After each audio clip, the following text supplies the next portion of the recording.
First gear. To shift into first, depress the clutch pedal to disengage the clutch. Move the gear shift lever in the first position. This causes linkage in the transmission to select the first position.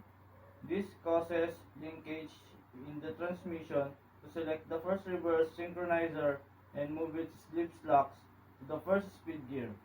Since the synchronizer and slip assembly are locked to the output shaft, the first gear drives the output shaft when the clutch is engaged.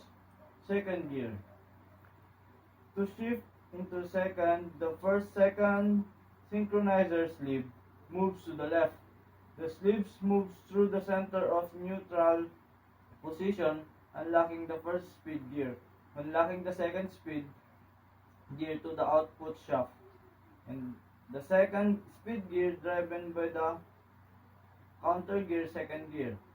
Now drives the output shaft through the synchronizer sleeve. There is less gear reduction than in first gear because there is less difference in the size of gears. A typical gear ratio for second gear is about 2.4:1 and the input shaft. 3. The third gear. In third, the first, second synchronizer sleeves move the neutral position. The third, fourth synchronizer sleeves moves to the right so that it meshes with the third speed gear.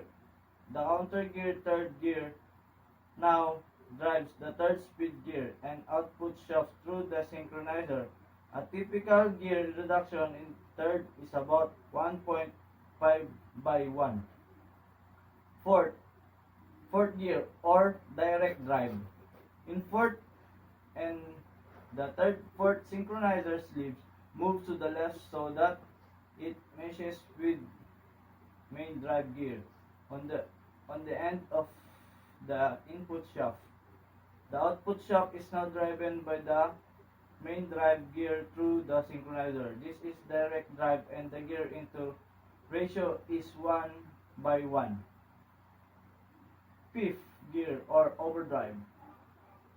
In the fifth, both first, second synchronizer and the third, fourth synchronizer move to the neutral.